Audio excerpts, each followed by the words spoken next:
Bien, muchas bienvenidas, gracias por conectarse de nuevo. Vamos a dar solamente unos segunditos más y reiniciamos con la sesión para terminar de realizar estos conceptos iniciales de la electrodinámica, muchachos.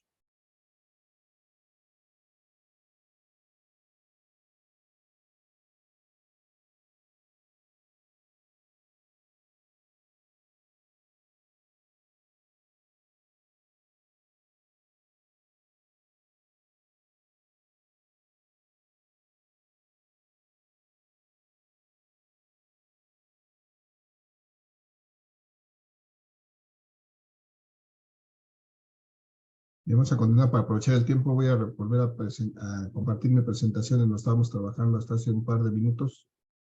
Y estábamos hablando de la cantidad física que se llama la densidad de corriente eléctrica. Ya terminamos la densidad de corriente eléctrica y decíamos este resultado. Me dice que si esta área tuviera 1 metro cuadrado de tamaño, por ahí estarán pasando 10.000 amperes. Eso es la noción de este número que encontramos. Y si nosotros cambiamos esta área, pues va a cambiar la densidad. Si hacemos, como es inversamente proporcional, si aumentamos esta área, pues la densidad va a ser menor. Si disminuimos esta área, pues la densidad va a ser mayor. Eso es porque hay una relación inversamente proporcional al área. Desde luego, directamente proporcional a la corriente. Si aumentamos la corriente, la densidad va a ser mayor. Si disminuimos la corriente, la densidad de corriente va a ser menor. Eso es algo de la lógica entre esta relación de variables. Pero hoy lo que vamos a ver, muchachos, es que este conductor, pues es un conductor que no es perfecto. Internamente puede tener ciertas imperfecciones. Por ejemplo, sus paredes pueden tener ahí como ciertos bordes, que al final eso va a ocasionar que estos electrones de alguna manera pues no fluyan con toda facilidad. Y estas protuberancias que estoy dibujando aquí, pues se constituyen en un efecto que hace que estos electrones no fluyan tan fácilmente. Muchachos, ¿alguien recuerda qué es esto que se opone al movimiento continuo de los electrones? ¿Cómo se llama esa cantidad física? ¿Alguna idea?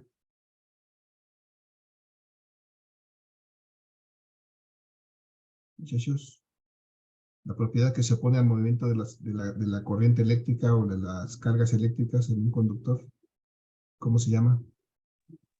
Resistencia. Resistencia, profe. Resistencia, muchachos. La resistencia, como ustedes ya lo saben, la simbolizamos con esta letra R mayúscula. Entonces esto sería la causante de la resistencia.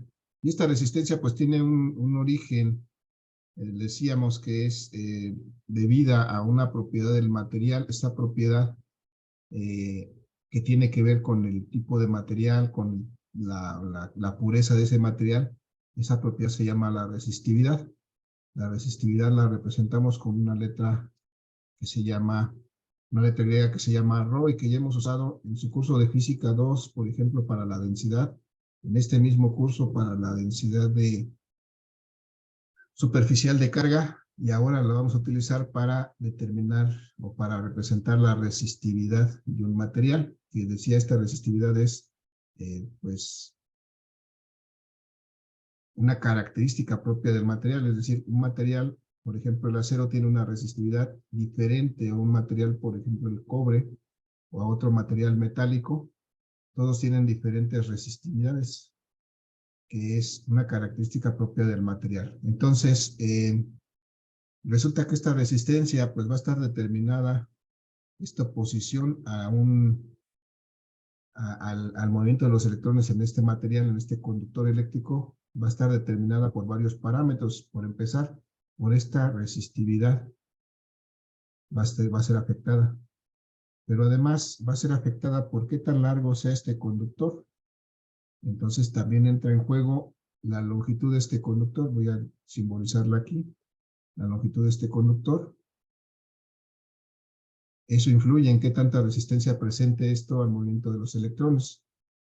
De esta manera, y esto es directamente, y además va a ser inversamente proporcional al área que tienen disponibles estos electrones para atravesar este conductor. Y entonces, si hacemos esta relación entre la resistividad, la longitud y el área, podemos encontrar la resistencia que presenta este conductor al paso de la corriente eléctrica. Vamos a recordar que la resistencia la medimos en unas unidades muy particulares que ustedes ya conocen también. ¿Cómo se llaman las unidades de la resistencia, muchachos? De la resistencia eléctrica.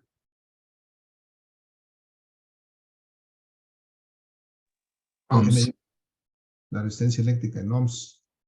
En ohms, en honor al señor Ohm, que fue el que experimentó con esta resistencia eléctrica, y también la simbolizamos con esta letra griega que se llama omega.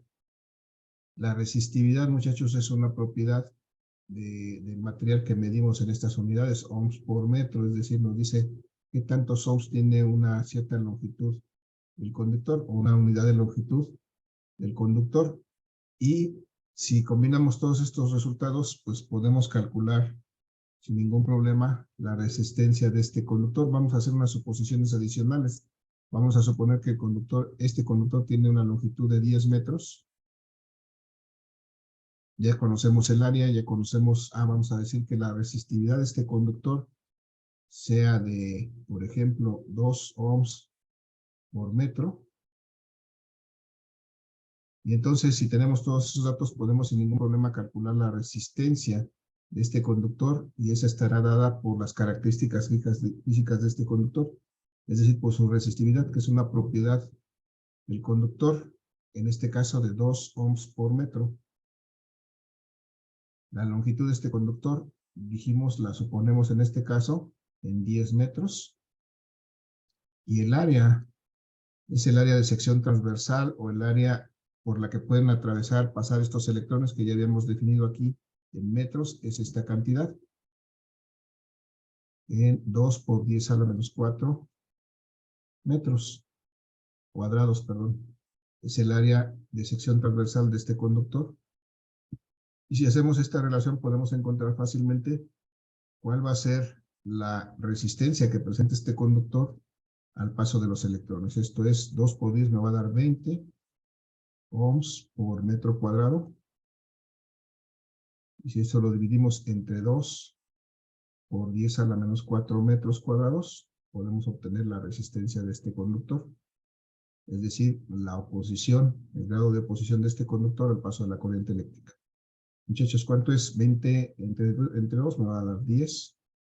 Y este 10 a la menos 4 que tenía me va a dar por 10 a la 4. ¿Qué unidades me quedan aquí? Metros cuadrados con metros cuadrados se eliminan y aquí me quedan ohms. Nuevamente, este valor, muchachos, 10 por 10 a la 4. Si yo quitara ese exponente, ¿cuánto me daría este valor de resistencia?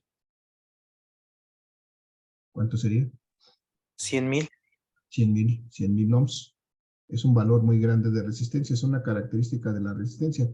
En este caso, tenemos un valor muy grande, pero podemos tener valores también muy pequeños. Aquí, bueno, hay una amplia gama de valores de la resistencia. En este caso, pues tenemos un 100,000. Pero entonces pudiéramos expresar esta resistencia en una forma más corta si utilizamos un múltiplo y sustituimos, por ejemplo, estos 3 ceros por un múltiplo. ¿Cómo podríamos expresar entonces estos 100,000? ¿O por qué sustituiríamos estos 3 ceros? ¿Alguien se acuerda, sabe? Esos 3 ceros es multiplicar por 1000. ¿Qué significa? ¿Con qué múltiplo puedo sustituir esos 3 ceros?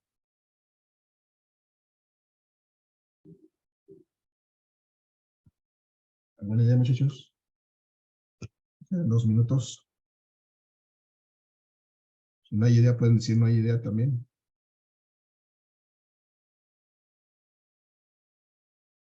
Tomaré eso como que un no. Hay un múltiplo que se llama K, que significa kilo. que es 10 a la 3, es decir, equivale a multiplicar por 1000. Entonces yo podría expresar esta cantidad de 100 kiloohms, perdón, de 100.000 ohms como 100 kiloohms. Y lo expresaría de una manera más breve por medio de su múltiplo. ¿Esto por qué? Vamos a encontrar que en la expresión de la resistencia vamos a tener tanto el uso de submúltiplos como múltiplos. Submúltiplos ya los hemos estado utilizando para la carga y la capacitancia porque son unidades muy grandes y entonces generalmente vamos a representar las cantidades como submúltiplos. Y recordemos rápidamente que los submúltiplos que hemos utilizado son, por ejemplo, la letra M, que significa mili, y que equivale ¿a cuánto, muchachos? 10 a la menos 3. 10 a la menos 3, y también hemos usado la letra mu, que significa micro. ¿Y eso equivale a cuánto? ¿10 a la qué? Menos 6. A la menos 6. Y luego también usamos la N, que significa nano. ¿Cuánto es nano? 10 a la menos 9. A la menos 9.